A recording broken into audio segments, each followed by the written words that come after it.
Sharply in our conscience for over a dozen years. Mr. Byman's attention to that part of the world has paralleled that period of time, and he's really, as a professional, lived with the Iraqi crisis. Mr. Byman, or Dr. Byman, is a graduate of Amherst College, magna cum laude, with his degree in comparative religion. His PhD is from MIT in political science, with an emphasis on Middle Eastern studies, international relations, and comparative politics. His first job in government was with the Department of Energy, and one of the things he reviewed were the proposals of the state for conservation, which a lot of you would like him to just stop and talk about now, I know. But he then spent several years with the CIA, where he was an analyst on Middle Eastern affairs, did a bit of time with the State Department during those years in Bahrain, and in 1995 joined the RAND Corporation. And RAND, as you know, is a major think tank doing work for the military in particular, but government in general. It does marvelous studies, and Dr. Byman is Director of Research for the Center for Middle East Public Policy Studies, as well as being a research analyst. His specializations are, of course, the Middle East, military affairs, questions of violence, terrorism, humanitarian intervention, and all the contemporary issues concerning the use of force. In the course of this, he's focused upon many of the countries of the region, especially Iraq and Iran, but he's also in Afghanistan. He's also done work with respect to countries outside of the region: Morocco, Kosovo, China. The Iraq itself is as we all know, one of the so-called, recently called rogue states. In an older parlance, it would be known as an expansionist power, a revolutionary actor, a imperialist actor, but in any case, a disruptor of a stable international order. And so it serves as a wonderful policy case study of a larger set of national actors. But it's been particularly troubling to the American psyche. We've been disappointed as to having to deal with Mr. Hussein for these past 12 years, and it's a problem that will probably be with us for a long time. We're fortunate that Dr. Byman has devoted so much of his energies to this. He's written probably 24 research reports and publications on the topic. So he comes deeply involved in all of the questions and aspects of dealing with Iraq. So to talk about the problem of Iraq, the challenges for the new administration, it's my great pleasure to present Dr. Daniel Byman.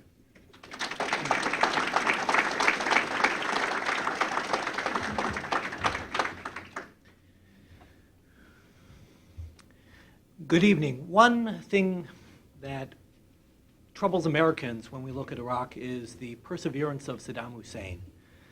That it seems that this is a small country that has been repeatedly defeated or humiliated militarily, yet Saddam Hussein persists and Iraq continues to remain a threat, or a concern at least, to the United States. Now, The topic of tonight's talk is challenges ahead for the Bush administration. And I should, in fairness to the Bush administration, say that they don't really have a Middle East team assembled yet. It's still early in the administration. Appointments haven't been made. There are only a few senior people in place. They are currently undertaking a policy review on Iraq that promises perhaps to change things. So most of my talk tonight will not be about what the Bush administration will do, because I can say with great honesty I have no idea what they're going to do. Instead, I'm really going to go over what I think U.S. goals have been in Iraq and with the region so far, and probably will continue. Discuss some of the instruments that the United States uses in its policy, sanctions, weapons inspections, military strikes, that are of particular concern. Try to think a little bit about how Saddam Hussein reacts to these. What are his countermeasures? What is his strategy for fighting the United States?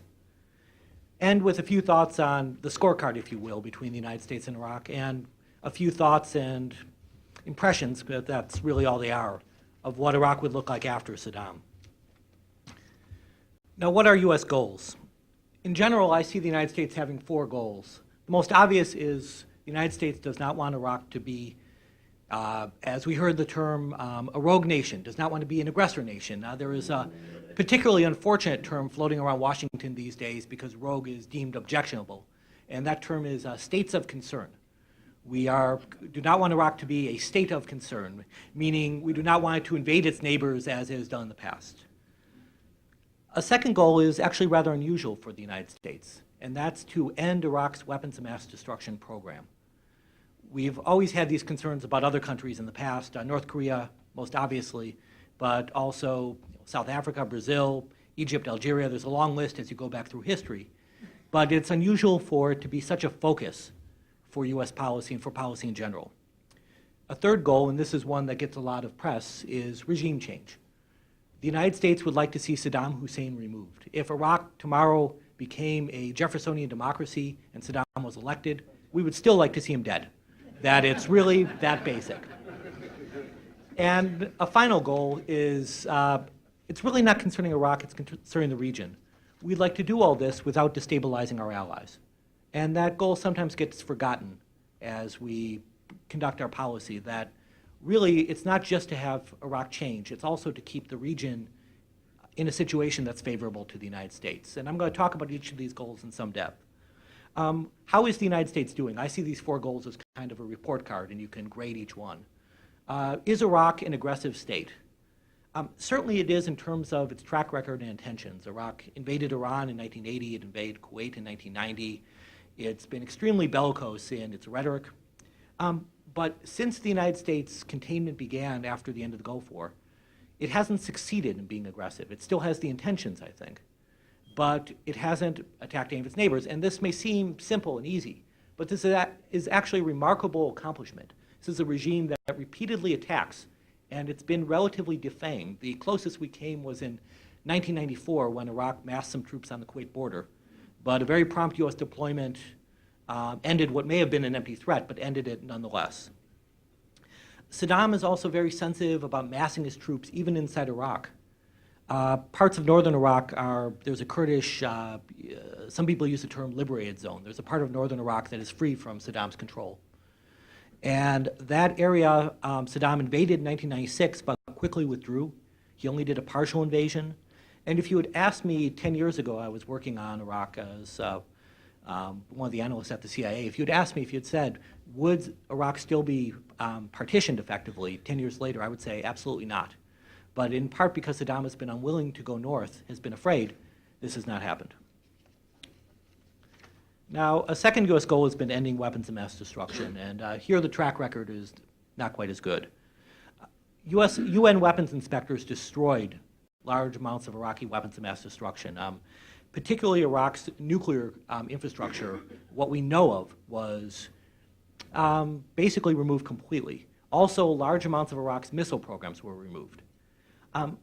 Iraq's biological and chemical programs are a lot harder to get at. The inspectors feel they made progress. If you look on the website at, I think it's unscom.org, you can see that there are large stockpiles of different biological agents or chemical agents that are no more. But these are very easy agents to produce. And as a result, it's unclear how much success there's been and how long this is going to continue. The problem with biological and chemical weapons in particular is that it's very easy to hide them. The room back there, the small side room, could be a biological weapons lab, and we wouldn't know it. That all you really need is a sink and a refrigerator and smart people. And Iraq has all three. And there's a perception in the United States that's, I think, is quite misleading, which is that Iraq is kind of a backward nation, when in fact the technical engineering base in Iraq is quite good.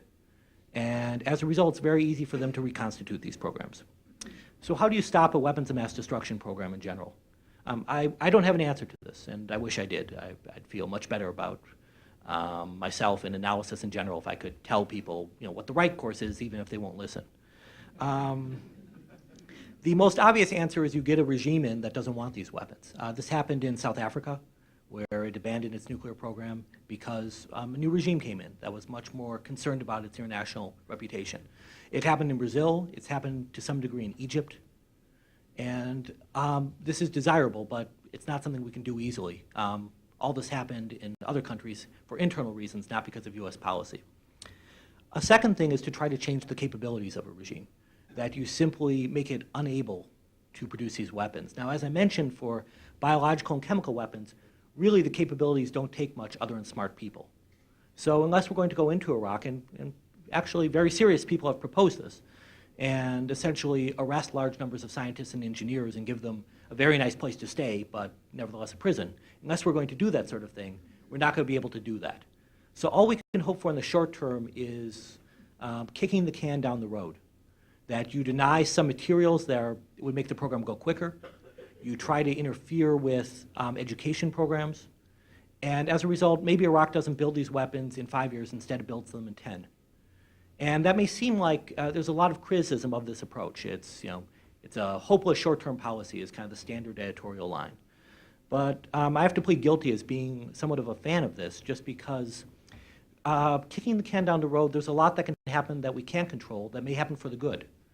And you see this again and again, that if you can put off a problem, sometimes it goes away. Now, some people would say it will get worse, and that's also true at times, so we can discuss that. Now, a third goal of the United States has been regime change. And it's reasonable to say by any stretch of the imagination that this goal has been a failure. Saddam Hussein remains in power, and many people believe he's stronger than he's ever been since the end of Desert Storm. There have been two paths the United States has pursued to change the regime. One is supporting coups within the military, very secretive, CIA operations, the sort of thing that involves small numbers of people. The other is openly backing Iraqi opposition groups and trying to support them in their effort to overthrow the regime. And these both have failed through no fault of lack of trying in any event. There was an assumption after Desert Storm ended, after the US campaign against Iraq ended, that Saddam would easily be overthrown. You had a man that was humiliated militarily. You had a military that had just suffered a tremendous battering, a country that faced an array of restrictions on it that would not go away until this leader was removed. It seemed like a ripe candidate for a coup, and intelligence agencies and many others predicted that this might happen. It didn't, and it's easy to criticize the intelligence agencies, and I was one of them, so I can't really criticize too much. But it's the reasons for this are worth considering, because they're also the reasons for why an insurrection has failed. In Iraq, everyone spies on everyone. You have multiple competing security services and military services, most of whose duty is to report on each other. As a result, it's exceptionally difficult to organize. Another problem is that you have, the jargon is called false fronts, where let's say I am very good friends with a member of the audience, and I come up to that individual and say, why don't the two of us work together to kill Saddam? Why don't we work together to overthrow the regime? What the Iraqi government will do is deliberately tell me to go do that. Go to your friend and approach him, test his loyalty, and if you don't, we'll kill your children. And as a result, friend constantly is challenging friend. And if you are the friend I'm approaching, you have to turn me in, because it is likely that I'm an agent of the government. And thus, for your very survival, you have to turn me in, even if you agree with me completely, even if you want Saddam overthrown. Now, this brings up a broader point, which is the ruthless use of torture in Iraq. And it's hard to underestimate the effect of this. This is something that, thankfully, Americans have very little experience in. But during the Gulf War, President Bush used the term Saddam is another Hitler. And I actually think that's false. I think the better comparison is Saddam is another Stalin. That he lacks the resources of Stalin, but he is willing to do the same sort of things. He will kill hundreds of thousands of people, and has, to preserve himself in power. He will pit individual against individual. He will torture widely. He will kill entire families or clans if he suspects disloyalty. And fighting someone who is willing to kill everyone, or half of everyone, is incredibly difficult. You usually we think of the American Revolution or the Revolt. It would have been quite different if the British had landed an army, gone to every town, and killed everyone. And the British didn't do that. Most governments don't do that. Most governments, thankfully, are not that ruthless. When I talked to my friends in the State Department, they talked about in the 1980s, this is when Iraq was, not exactly a friend, but more a colleague, I think. They said their goal was to have Iraq's human rights record be as good as Syria's. And if any of you know Syria, you'll know that that's quite a statement, that this was a marked improvement over Iraq. And as a result, it's very difficult to organize any form of opposition. Within the military, Saddam not only uses the security services, but he rotates officers. He also has an unusual form of rewarding success and rewarding failure. A former operations officer I once talked to said that the problem with Saddam is you never know if the same action will lead to a promotion or your execution. That you go in, you've won a great battle in the Iran-Iraq war. As a result, you are a rival, and he will shoot you. You've lost a battle. On the one hand, he could say, you failed me, and we'll shoot you. On the other hand, he can say, this person is safe. They are humiliated. They have no contacts or stature. They are not a rival, and promote you. And as a result, Iraq's military is horrible, but the regime is quite safe. Now, a fourth goal, and I'll touch on this only briefly, is the stability of our allies in the region. Saddam has tried to destabilize these regimes in a very ineffectual way. He's called them, friends of the Jews and agents of imperialists, and a lot of rhetoric challenging their legitimacy. But there's been no real popular response to this chord that he's trying to strike. But that said, the regimes in the region are somewhat vulnerable. We have this image of most of the Gulf states as incredibly rich. And for a couple of them, for Kuwait, the United Arab Emirates, and Qatar, that is true.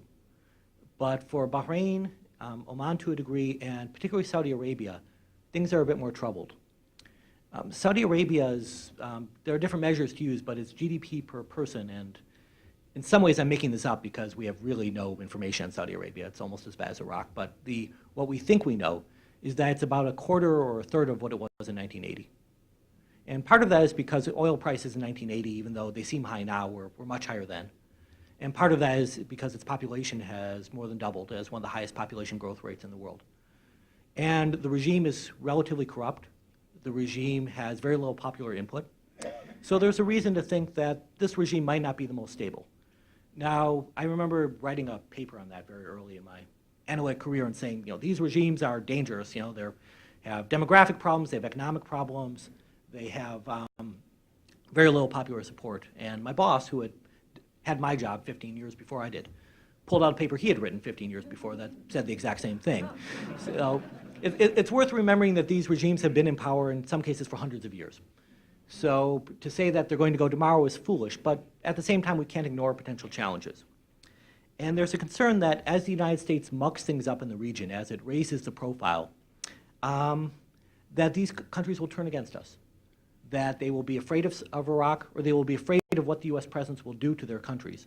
And as a result, kick us out, or I think more realistically, not associate openly with us or as openly.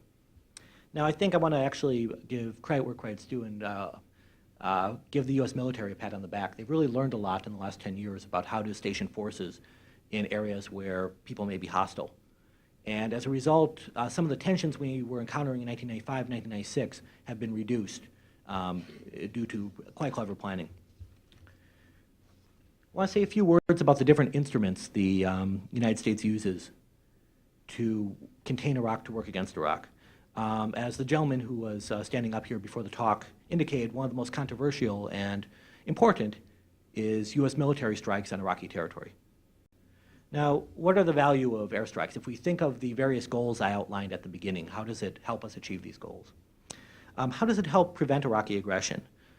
In some ways it doesn't, in that if we strike, we may blow up a few tanks or a few command and control centers, but we're not talking about destroying an army. These aren't large strikes that were comparable to what was done in Desert Storm or even Allied force in Kosovo. Rather, it's meant to be a signal of resolve that the United States is there, and we are very serious about this because we're willing to drop explosives on Iraq as a result. Now, as I'll discuss later, I'm not sure what kind of signal we're really sending, but that's part of what it's meant to do. People have also said that it's meant to destroy weapons of mass destruction sites. Now, I think that that's a bit of wishful thinking, and it's a nice justification. It sounds good. We're going to blow up the sites because we can. The Israelis in 1981 did an air raid, a quite innovative air raid on an Iraqi nuclear reactor and destroyed it. And everyone says that's the model we should use. Do what the Israelis did, and if we're worried about Iraqi nuclear weapons, take these out. The problem is that the Iraqis learned from the raid, and they dispersed their facilities, they built them underground, they hid them, and it's very hard to do what the Israelis did. In fact, I would say it's almost impossible to do, given current technology. Before the Gulf War, we knew about all 3 Iraqi nuclear sites. Unfortunately, there were 19. And we just don't know these things. And as a result, striking, even if we have the most precise weapons, it's very hard to actually accomplish what we want to. How do these strikes help with regime change? They do show that the regime is weak. If you were an Iraqi soldier in 1990, before the Gulf War, you were walking very tall. You had just defeated Iran in a brutal war. You defended the Arab nation against the Persians. Your leaders were threatening Israel and making you quite proud. And you were clearly the leader of the Arab world. And that's no longer true. It's somewhat humiliating to be an Iraqi soldier today because there's so little they can do against what the United States does. But humiliation doesn't actually do that much. It may make the people more resentful of the regime, but it hasn't actually led them to act against the regime in any meaningful way. Now, I think in some ways that using air power, and particularly air power alone, is a sign of weakness. Now, a lot of my work for the RAND Corporation is for the Air Force, and I'm a believer that air power can accomplish quite a bit. But I'm not sure it should be used as an instrument of first resort. That whenever there's a problem, if we're concerned about Osama bin Laden in Afghanistan, we launch some cruise missiles. If we want to stop ethnic cleansing in Kosovo, we do an air campaign. I don't think air power is meant to do things alone. I think it was meant to be combined with other military instruments to be more effective. And what it means when we use it usually is that our commitment is limited. It usually means that this is the most we can do, not the least we can do. The signal we are sending is, if you can withstand several Tomahawk missile strikes or several precision-guided munition strikes, then we're done. We will do this for a few days, and if you can endure, then you survived. It's also done in part because of the U.S. desire for low casualties. Thankfully, there have been no U.S. airmen who have been killed in no-fly zones due to Iraqi fire. And also, thankfully, there were no U.S. airmen killed due to hostile fire during Operation Allied Force in Kosovo. But what this also does, and I think this is quite dangerous, is sets a precedence for the use of force. It tells people, particularly Americans, that you can accomplish what you want militarily without bloodshed of Americans. And eventually, someone is going to kill some Americans, and we're going to have to make some hard decisions. And I'm worried that when the time comes, instead of saying this is an inevitable product when you use military force, we're going to say someone made a mistake, someone did something wrong. After all, someone died, and our military is perfect. And we're moving in that direction, and that's a concern I have. Now, allies also have the same concerns, and that's why they like air power. It's relatively antiseptic, it's relatively bloodless. It seems to not be something that embarrasses them on television as much as a large military strike. But all this shows is that it's the sort of thing we use when we're not serious, and our foes are usually the first to recognize that. Now, another instrument we have, and I want to distinguish this from air strikes, is our military presence in the region. Our military presence in the region accomplishes a lot more than simply being a launching pad for the airstrikes. Most importantly, it helps prevent any Iraqi aggression. Any person who served in the military in this audience will know that one of the most important factors when you think of defending any area is logistics. And the Gulf is far away, and there's no way to fix that. We cannot fix geography. For the United States to get there, with large amounts of force from the United States takes weeks, if not more. And we've made tremendous improvements in this. The Air Force has developed capabilities, the Navy has to get there sooner, the Army is currently working on a capability to improve its ability to deploy quickly. But that said, we still need troops in the region because it takes about 2-3 hours to drive from southern Iraq to Kuwait City, and the Kuwaitis can't defend themselves. And unless we're there, we're simply not going to be able to get there quickly enough. The cavalry cannot come in time. It's just simply not possible if the Iraqis are at all clever. Another advantage is that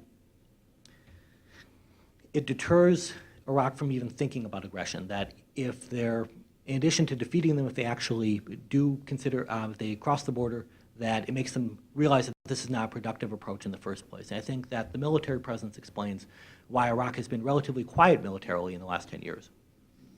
Now, what does military presence require? One of the most important things is the support of our allies, and that is constantly ignored in the debate in Washington in particular, that we are in the region as guests, that we can do nothing or almost nothing without the support of our allies.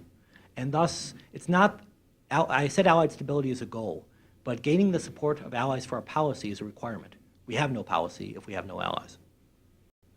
And the danger of US presence is that we risk upsetting our friends, particularly in Saudi Arabia, where popular hostility towards the United States is quite high. We've been, as I said, we've been clever about this by dispersing our forces throughout the region, by isolating them within Saudi Arabia. If you go to Saudi Arabia, it's very hard to find an American soldier. You have to drive miles and miles and know exactly where you're going to do so. But there is that risk, and that's a risk that we're going to continue to run. Now, another instrument that receives tremendous criticism is sanctions. And usually when I talk about sanctions, people often have a misunderstanding of what they are, so I'm going to briefly detour on this. The standard assumption of sanctions is that we're blocking goods coming into Iraq, food, medicine, etc. That's actually not true. In Iraq, the United States has for a long time tried to push to get food and medicine to the Iraqi people. The catch with what sanctions are is that the United Nations, and really that means the permanent members of the Security Council, control what Iraq can spend its money on. And as a result, Iraq cannot buy military goods, it cannot buy dual-use items. Now, a very real cost of all this is we've also destroyed the Iraqi economy. That you cannot have an economy that any businessman here will tell you. You cannot have an economy where the state makes all the decisions, where all the money pours into a state and the state distributes everything. And that's what Iraq has right now, even under the best of circumstances. Now, unfortunately, in some ways, it's the worst of circumstances because the Iraqi regime really doesn't care about its own people. And as a result, it constantly neglects areas that are less supportive of Saddam, and sanctions cause tremendous suffering. Now, it's a big question of who's to blame for this. There have been tens of thousands, perhaps hundreds of thousands of innocent Iraqis who have died because of sanctions, because of bad water, because of bad medicine. And things have gotten much better. That actually has gotten much less reporting.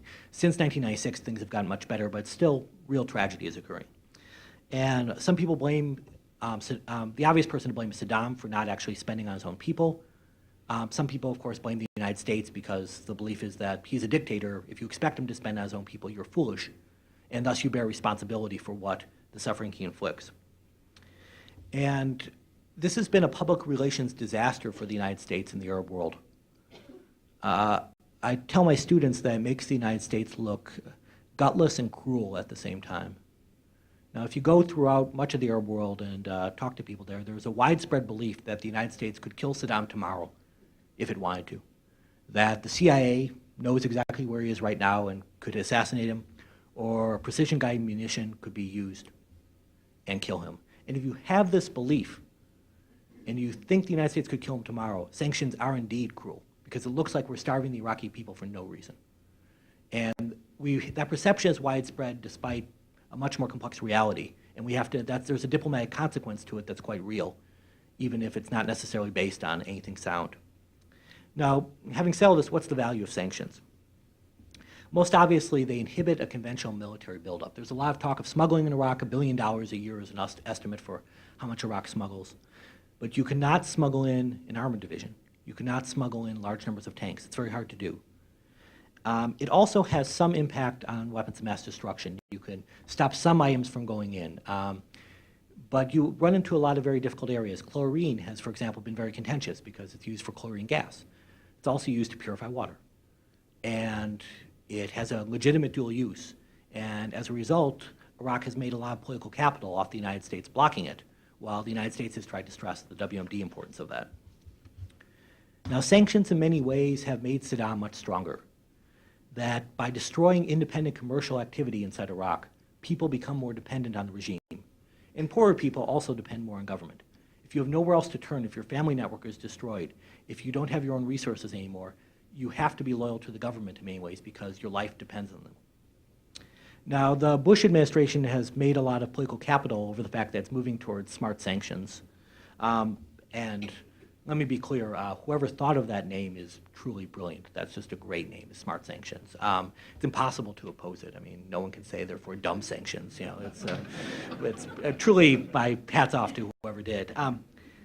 That said, the focus of smart sanctions is meant to be more narrow, that you focus on military items and weapons of mass destruction, and you still keep UN control over Iraqi spending, you just block less. In reality, that's actually similar to what happened in the last year and a half of the Clinton administration, where the Clinton administration blocked almost entirely either military items, items that were clearly dual use, things that were nuclear triggers that, you know, theoretically have medical uses, but really are far more than what Iraq needs. You know, some people said, columnists wrote a column saying that unless Iraq is trying to establish the world's greatest kidney dialysis center, there's no reason it needs all these particular technologies, and that's what the United States blocked. But much of what the US blocked was simply requests for imports that with no information behind them. So as a result, it looks like there are huge numbers of contracts on hold, and indeed there are, but it's not clear what should be done with these because there isn't enough information to evaluate them. Another instrument I'll discuss briefly is weapons inspection. Now, I discussed how difficult it is to find these weapons. And if you have inspectors in there, in theory, it gives you a lot of value. That you can discover information, you can find existing stocks and destroy them, and you can monitor what is going on. But in reality, inspectors actually didn't provide that much information. We really didn't know Iraq had a biological weapons program or an advanced one until 1995. Inspectors had been in the country for 4 years. And we knew because of a defector who revealed everything. And as a result, and again, it's not to criticize the inspectors, it's just very hard to go into a country you don't know with no information and say, excuse me, could you point me to the dangerous weapons and expect some results? And I don't think that's quite fair. If we do put inspectors back in, I think there are some risks we should consider. One of which is if Iraq gets a clean bill of health, it'll pave the way for the end of sanctions. Now, and as a result, restrictions on military items may go away. Now, people may ask, how could Iraq possibly get a clean bill of health? The reason is inspectors have limited access when they go into the country. They are guided around. They have to give advance notice of sites they're seeing. And so they're not really inspectors. They're not showing up at a suspected site by parachuting in. And as one inspector I talked to said, whenever we got close to anything sensitive, 5 Iraqi guards would surround us with guns. They'd wait 2 hours just standing there. And all the stuff we were trying to inspect would be carted away, and we'd go, and the facility would be empty. And if that's the sort of modalities you're going to use, which it likely is, then we're not going to have success with inspections. As a result, Saddam will have the initiative. He will be able to initiate a crisis if he wants to. If there's a particular problem in the Arab-Israeli conflict, for example, he can throw out inspectors and cause a crisis at a time when the United States is weak in the region. Now, there's a final instrument I want to talk about, which is insurgencies. The Bush administration, before coming into office, many members were extremely enthusiastic about this. If any of you are Weekly Standard readers, there was an article in the Weekly Standard on overthrowing Saddam lately. And to be clear, this has potential value. Saddam is widely hated in Iraq. There's only a very small number of people who support him. And in some ways, it's the American way. We're aiding people in liberating themselves from a tyranny, and that has emotional appeal. Unfortunately, the costs of this are quite high, and I don't think it's going to work. The biggest problem is that the opposition groups are disorganized. There are, by some estimates, 78 is a common figure used for the number of opposition groups. Many of them fight with each other. Few of them even meet together. We have to really twist arms to get them to show up at a press conference in the same room. The groups that we have the best ties to have very little influence inside Iraq itself. That the ones who are actually most successfully fighting Saddam are the Shia in the south, and they are the ones who often won't talk to the United States because they are opposed to U.S. hegemony in a more ideological way. The opposition, or at least the opposition we talk to, is also considered laughable by our allies in the region. And they see the opposition, they see our backing this as completely false, as having no chance of success. And one danger of working with the opposition is that it may strengthen Saddam himself, that he's implicated large numbers of people in his regime in the killing. And when you have the possibility of an entirely new government, not a coup within the existing order, but an entirely new class of people coming to power, it means that everyone in the existing power structure has a common interest. They all have a reason to work together.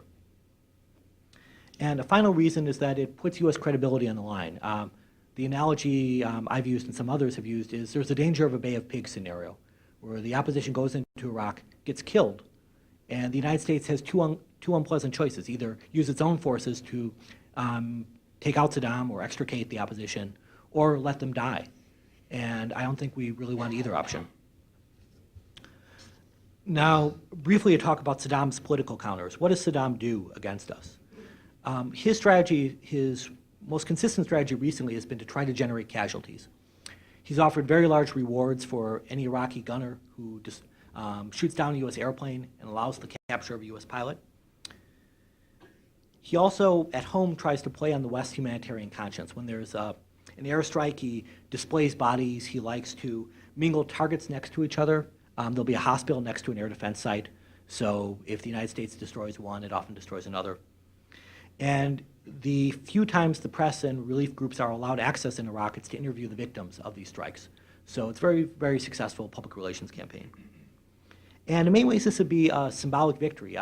People I've talked to in the military are not terribly concerned about it on military grounds. They say, you know, we lose an airplane, we can still continue. We have more of them, and it would be a shame, but we can continue. But the political cost would be considerable. The analogy I use is if I went in the ring, the boxing ring, with Mike Tyson or another heavyweight champ.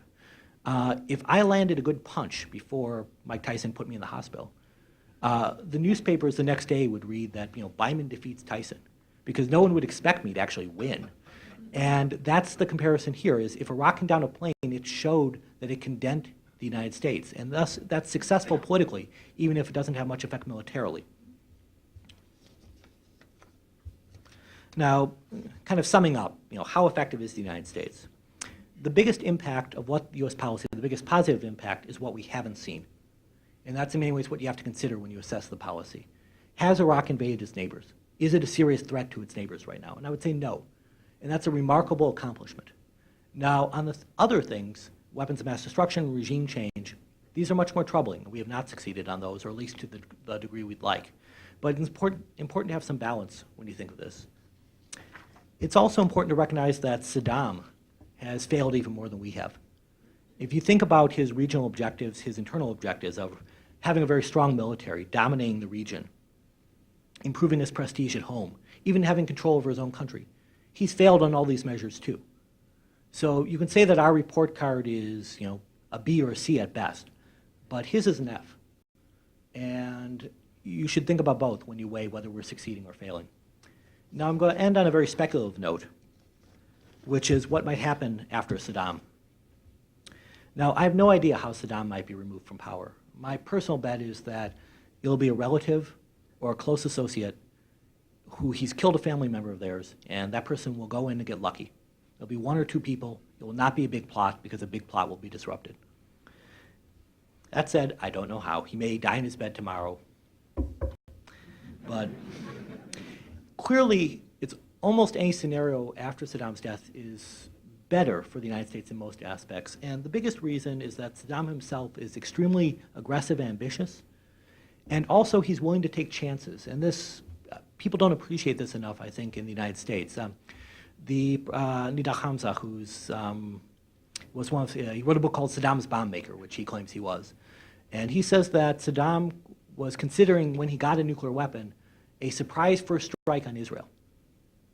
Now, this is a man who, you know, I don't know the quality of his reporting. I don't want to say this is what happened.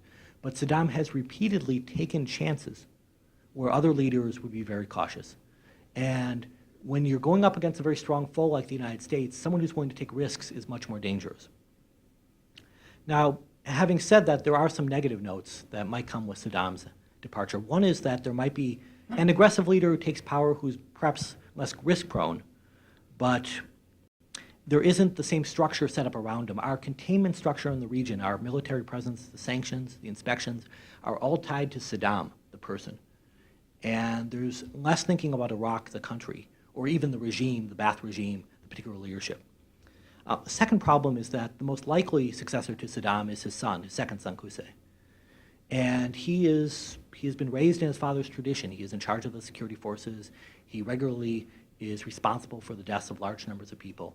It's not clear that this will be much of an improvement over his father, although, frankly, my very, very rough guess is that he's a little less ambitious than his father is.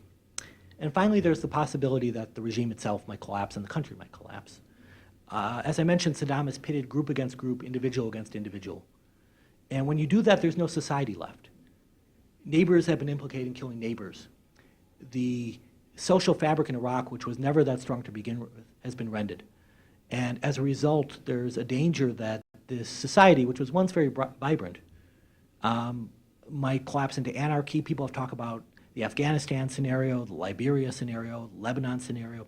I don't know, but it's certainly a danger that we have to consider on the horizon. And with that, I'll welcome your questions.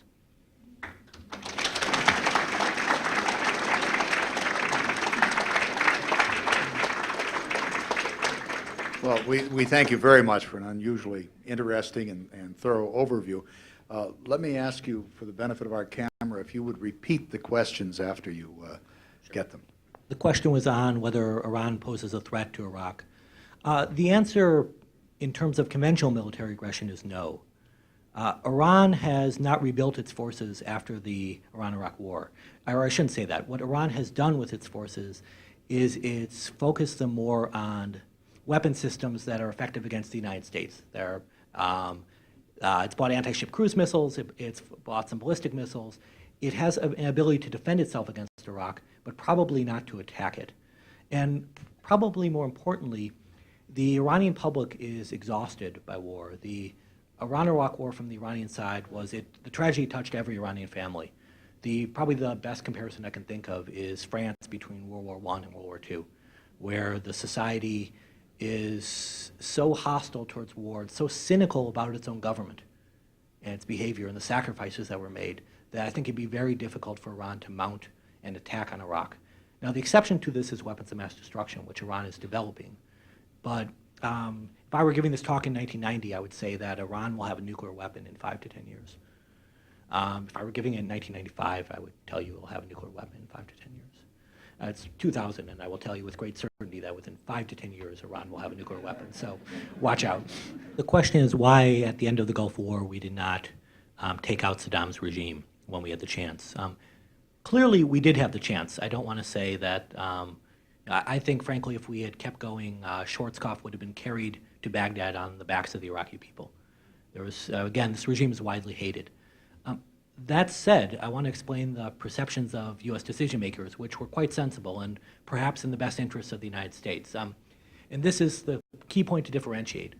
There's a difference between what's best for Iraq and what's best for the United States. And at the time, our leaders were naturally enough focused on the United States. As I mentioned, Iraq's society is weak. There is no democratic tradition in Iraq.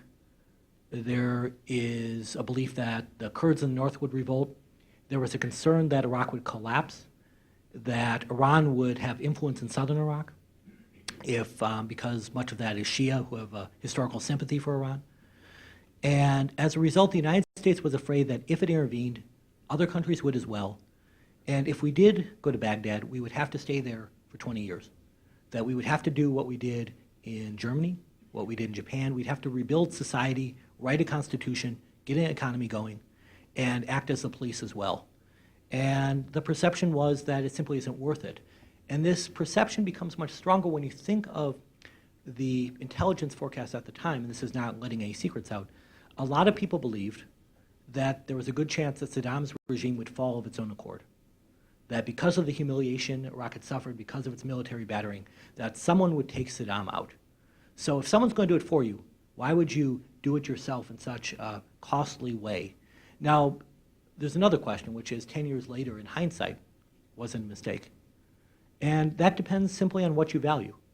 From the perspective of the Iraqi people, of course it was a mistake. The Iraqi people suffer more than anyone from this regime and will continue to suffer as long as it's in place. From a US perspective, it's unclear.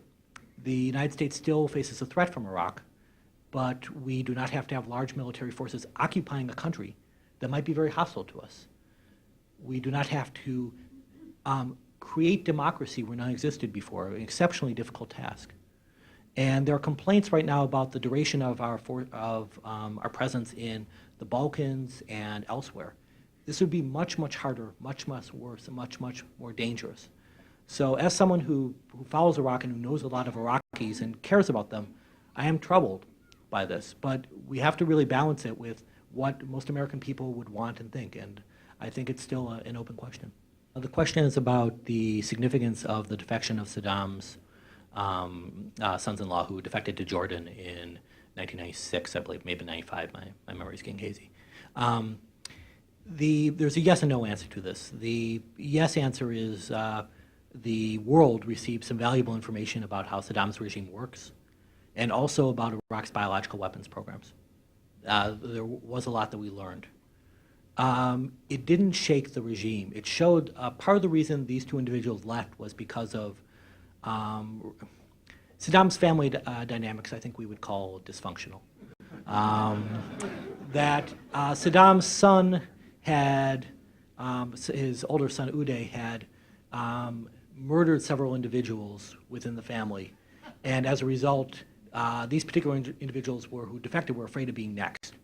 And perhaps rightly so. Now, they naively believed Saddam's promises of good faith and returned to the country and were killed in kind of an elaborate clan ritual. But so I don't think it didn't shake the regime in any sense, but we did learn a lot about that. The question is the U.S. concerned about weapons of mass destruction linked to Saddam's regime, or will it outlast even if the regime becomes much more benign? Two answers to that, really. One is I think the United States on this question focuses entirely on regimes, not at all on countries. That we're perfectly willing to live with Israel because Israel will use these weapons or the threat of them more responsibly than would Iraq, say. Iran is on our list of countries that we are concerned about because we are concerned about Iran in a broader sense. Pakistan and India, we have ambivalent feelings towards them, thus we have ambivalent feelings towards their programs. Now, it's important, the problem with the term weapons of mass destruction, which I use all the time, is that it hides very different types of weapons. Iraq had a huge chemical arsenal that he used against the Kurds, its own people, and it also used against Iran in the Iran-Iraq War. For the most part, chemical weapons are not really weapons of mass destruction, that they don't usually kill large numbers of people, or at least more than explosives do. Biological and nuclear weapons are much more serious, and we didn't realize the extent of Iraq's program in the 1980s. We knew they were working on this, but we didn't realize just how ambitious this was and how close they got, in fact. The question is the link between Iran and China. Iraq and China, I'm sorry.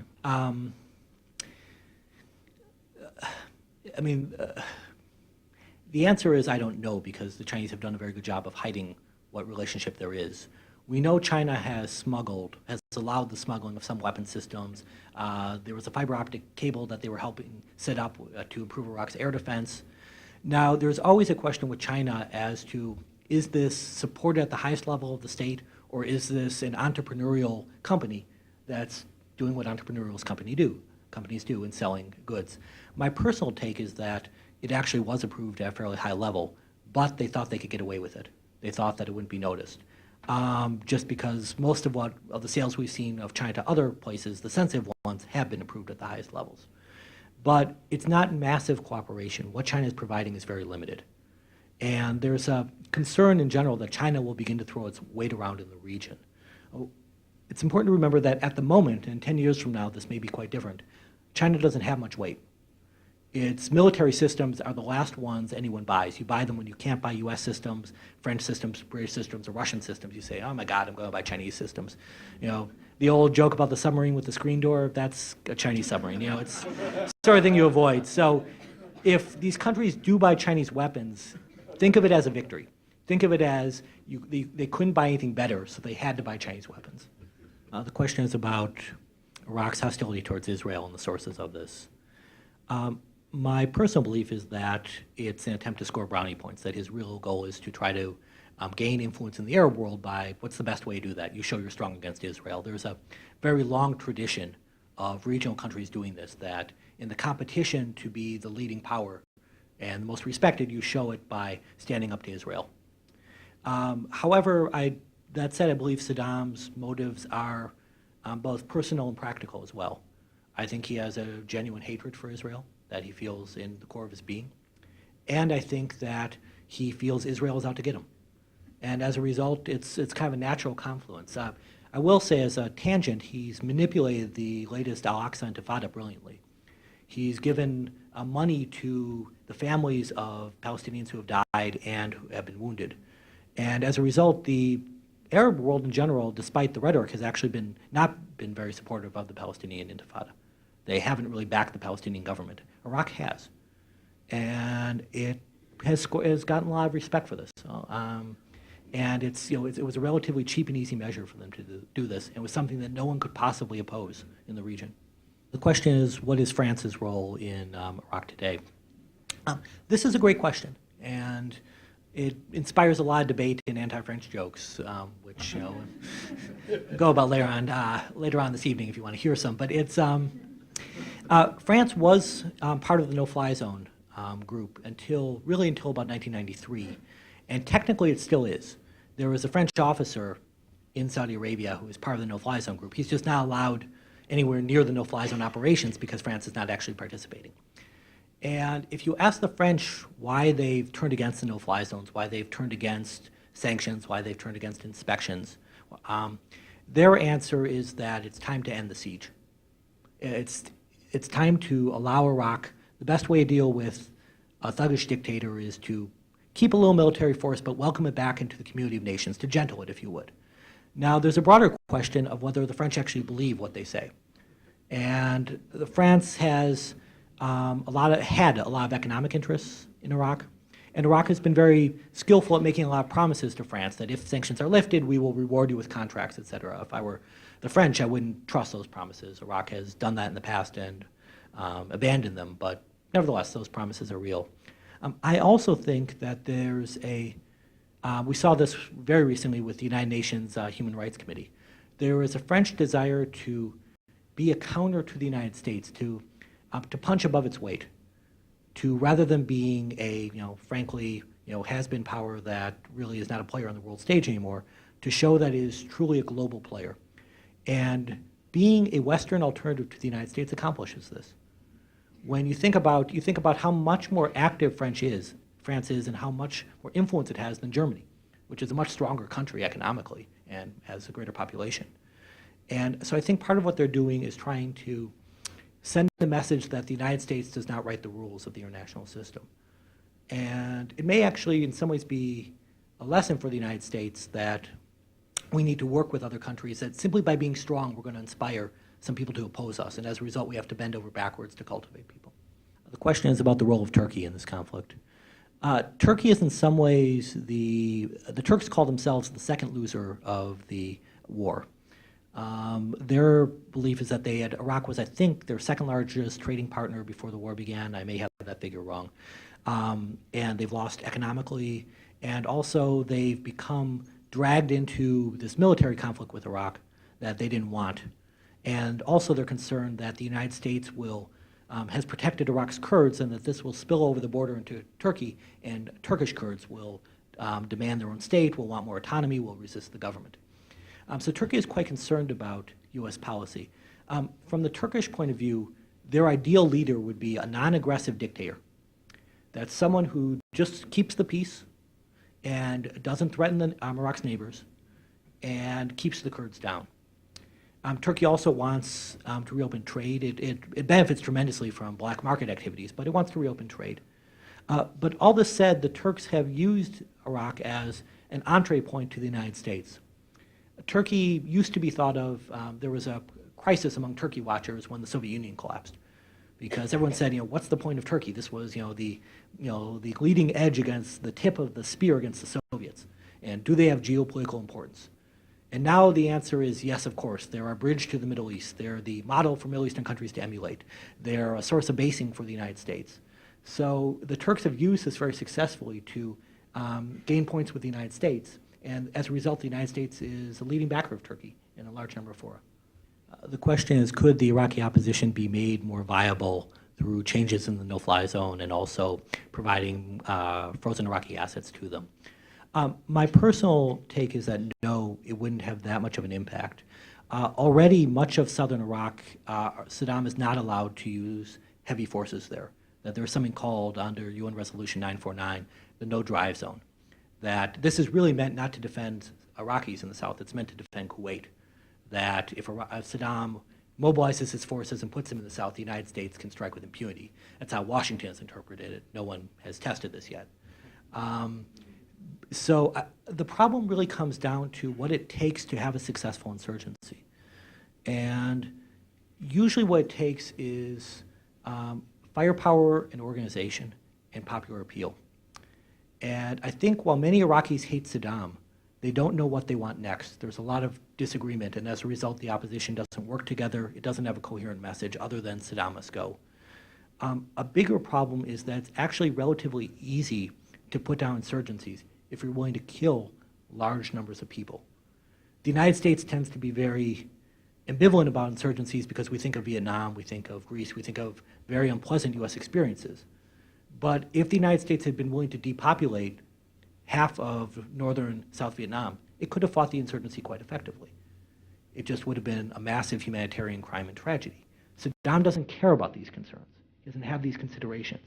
And as a result, by backing the insurgency more actively, more Iraqis will die. I think the way to do it, if we're serious about this, we line up 3 US divisions on the Iraqi border and we march to Baghdad. I think that in any event, insurgency will need that type of support. They will need air support, they will need helicopter support, they will need some ground support.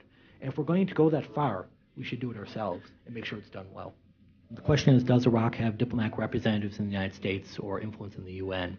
Iraq and the United States do not have formal diplomatic relations, but there are a number of informal channels that the United States uses and Iraq uses to get messages to each other. The United States uses I believe it's the Poles are the ones who are physically occupying the U.S. Embassy and are in charge of the U.S. interest section there.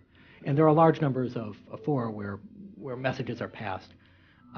Iraq's influence in the UN is roughly the same as any minor power, any of the non-permanent 5 nations, which is to say its influence depends on its relations with the permanent 5 countries. And as a result, it has good relations with France and Russia and has some influence. The question is international support for democracy in the region. It's a very short answer, unfortunately. There is almost no international support for democracy in the region. That the United States would prefer a benign democratic government in Iraq, but from what I can tell, it will live with a less aggressive dictator who doesn't attack his neighbors or build weapons of mass destruction. And there isn't this movement for democracy that appears to be very strong. Having said that, the opposition groups the United States has worked with, it's tried to bring Iraqis together in what would be a more representative, pluralistic fashion. So as close as Iraq's opposition has come to being democratic or representative, it's come in large part due to US pressure. So leave it at that. On behalf of everyone, I'd like to thank you for what I think was an extraordinarily informative evening. Wonderful job.